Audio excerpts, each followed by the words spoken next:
उठा तूफान अम्फन आज दोपहर में ओडिशा से टकराएगा। इसके अलावा पूर्व मिदनीपुर जिले के दीघा और बांग्लादेश के हथिया नाम के टापू के बीच टकरा सकता है। जिस वक्त ये तूफान टकराएगा, हवाओं की रफ्तार 185 किलोमीटर प्रति घंटे की हो सकती है, जिसको लेकर ओडिशा और बंगाल के कई जिलों को हाई अलर्ट पर रखा गया। हालांकि ओडिशा में कई जगहों पर बारिश अभी हो रही है और कई जगह पेड़ भी गिर रहे हैं। समंदर में उठ रही तेज लहरें किनारों से पूरी तेज रफ्तार से टकरा रही हैं। तूफान से निपटने के लिए एनडीआरएफ की 41 टीमों को तैनात किया गया है, जिन्होंने समंदर के किनारे रहने वाले कई लोगों को सुरक्षित जगहों पर पहुंचा दिया। प्रशासन के लिए सबसे बड़ी चुनौती लोगों को तट के इलाके से हटाना है। ये जो 5 जिले हैं उड़ीसा में, वहाँ ये 5 जिलों में ज़्यादा तबाही मचाने का ये आशंका ये जताई जा रही है।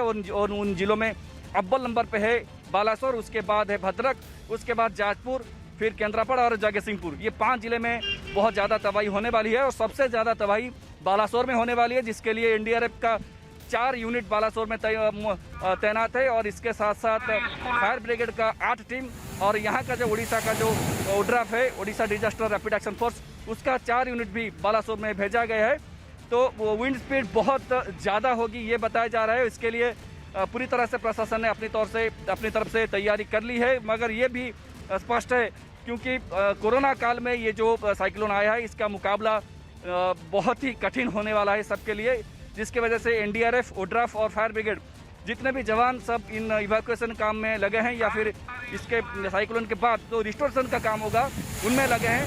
तो उन सबको एक पीपी किट भी दिया गया है, ताकि वो पीपी किट पहन के ये जो जिन जिन इलाकों में ये तबाही मचेगी वहाँ पे वो रिस्टोरेशन का काम कर सके। तो फिलहाल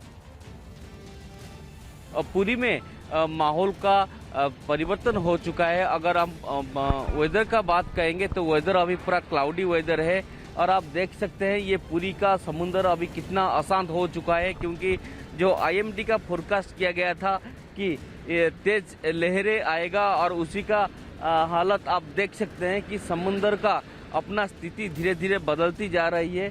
और ये पुरी का जो पेंटकटा है, जो मत्स्यजीवी यहाँ पर रहते हैं, इसी तरीका का हालत पुरी में कोस्टल एरिया में है। और पुरी में अगर बात कहेंगे तो 6 कोस्टल एरिया में सारी तरफ से राहत कार्य कैसे होगा, इसके लिए डिस्ट्रिक्ट एडमिनिस्ट्रेशन की तरफ से सारी व्यवस्था की जा रही है। और दूसरा चीज़ बताना चाहता हूं कि आज शाम तक 90,000 लोगों को इवैक्यूएट किया जाएगा और इसके लिए 850 साइक्लोन शेल्टर भी बनाया गया है। वहां पर मौजूदा सामान, खाद्य और चूड़ा, चावल और सब रखा गया है। और ये जो स्थिति आप देख रहे हैं, क्योंकि समुद्री झड़ जिस तरह का आएगा उसी को लेकर अभी जो मछुआरे का जो नाव है वो मतलब समुद्र के जो उनके घर के पास ले आ चुके हैं, क्योंकि अगर ये जिस तरह का पिछले साल फनी हुआ था उसका पूरा असर यहाँ पर देखने को मिला था। अभी भी आप देख सकते हैं ये जो घर अभी भी टूटा हुआ है, क्योंकि फनी में इस तरह का हालत हुआ था। और जिस तरह का आप स्काई को देख रहे हैं कि पूरा क्लाउडी वेदर ये आज सुबह से हुआ है, बीच बीच में बारिश भी हो रही है। तो ओडिशा में आज ये अम्फन तूफान जो है वो टकराएगा और इसीलिए एनडीआरएफ की 41 टीमें वहां पर पहुंच चुकी हैं। और वक्त अभी इसका सही नहीं बताया गया, लेकिन ये आशंका जताई जा रही है कि दोपहर में और शाम से पहले ये टकरा सकता है समुद्र तट से। और इसको देखते हुए जो तटीय इलाके के जो लोग हैं उनको सुरक्षित जगहों पर पहुंचाने की बात की गई। साथ ही साथ ये भी अनुमान जताया गया है कि जो कोस्टल एरिया है, जो तटीय एरिया है, उनके अलावा ये कोलकाता तक इसका असर देखा जा सकता है। और इसी लिहाज से वो तमाम एहतियाती कदम उठाए जा रहे हैं, जिससे कम नुकसान इस तूफान के टकराने से हो।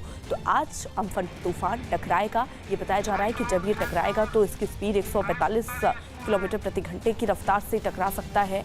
और ऐसे में क्या एहतियात बरतने चाहिए, ये सारे एहतियात वहाँ पर रह रहे लोग भी बरत रहे हैं। और एनडीआरएफ की जो 41 टीमें पहुंची हैं वो लोगों की मदद भी कर रहे हैं उनको सुरक्षित जगहों पर पहुंचाने के लिए।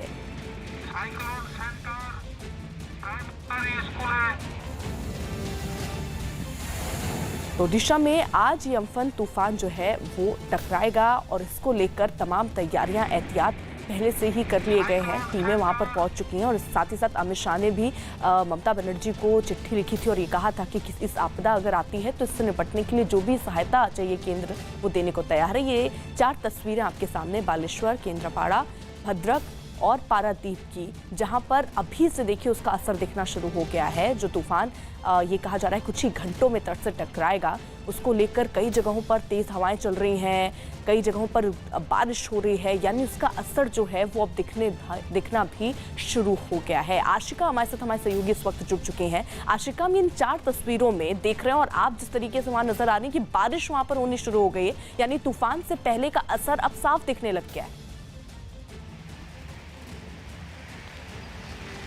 बिल्कुल, हवाएं रफ्तार पकड़ने लगी हैं, बारिश हो रही है। जो तटीय इलाके हैं वहाँ पर भारी बारिश शुरू हो चुकी है। चाहे दक्षिण 24 परगना की बात करें, चाहे पूर्व मिदनापुर की बात करें, सभी जगह पर बारिश ज़ोरदार हो रही है।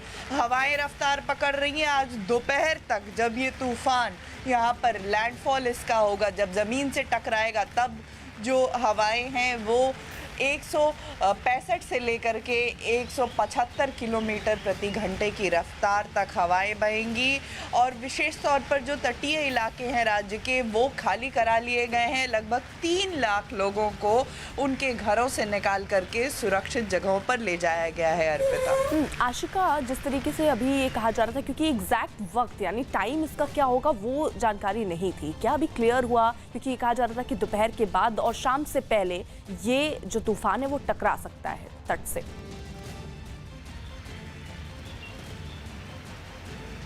देखिए, ये माना जा रहा है कि दोपहर को 2 बजे के बाद किसी भी समय ये तूफ़ान जो है वो ज़मीन से टकराएगा। हालांकि अभी तक ये साफ़ तो नहीं हो पाया है और बहुत ही मुश्किल भी है ये ठीक बता पाना कि कब ये तूफ़ान ज़मीन से टकराएगा। लेकिन इसका जो लैंडफॉल होगा, जहाँ ये ज़मीन से टकराएगा, बांग्लादेश के हटिया से लेकर के और पश्चिम बंगाल के दीघा के बीच, मूलतः ये माना जा रहा है कि ये सुंदरबन जो इलाका है दक्षिण 24 परगना का, वहाँ पर इसका लैंडफॉल होगा, जहाँ पर सबसे ज़्यादा तबाही मचेगी।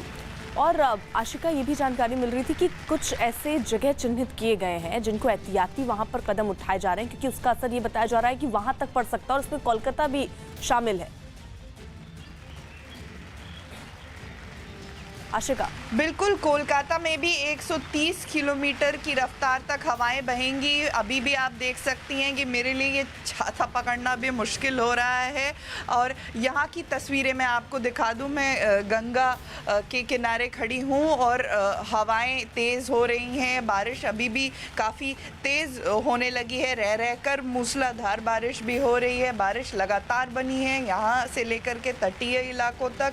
कोलकाता भी पर असर होगा, हुगली पर असर होगा, हावड़ा पर असर होगा। और सबसे ज़्यादा जो ज़िले जो अफेक्टेड होंगे इससे वो हैं दक्षिण 24 परगना, उत्तर 24 परगना और पूर्व मिदनापुर, जहां पर सबसे ज़्यादा तेज़ हवाएं बहेंगी। लहरें बहुत ऊंची उठेंगी और मौसम विभाग का ये अनुमान है कि खेत में वहां पर जो भी फसल वगैरह होगी उनको भारी नुकसान होगा। कच्चे मकान जो हैं वो नहीं झेल पाएंगे हवाओं के वेग को। साथ ही कुछ पक्के मकान जो हैं, जो पुराने मकान हैं, उनको भी नुकसान हो सकता है। अर्पिता, बिल्कुल, यानी जिस तरीके से आशिका बता रही कि 2 बजे के बाद कभी भी ये जो तूफान है वो तट से टकरा सकता है। और उसको देखते हुए आप अगर तस्वीरों को देखेंगे तो अभी कई जगहों पर बारिश होनी शुरू हो गई है। तेज़ हवाएं अभी से लोग वहाँ महसूस कर रहे हैं। आशिका जहाँ पर मौजूद थी वहाँ पर भी आप देख रहे थे तेज़ हवाएं चलनी शुरू हो गई हैं।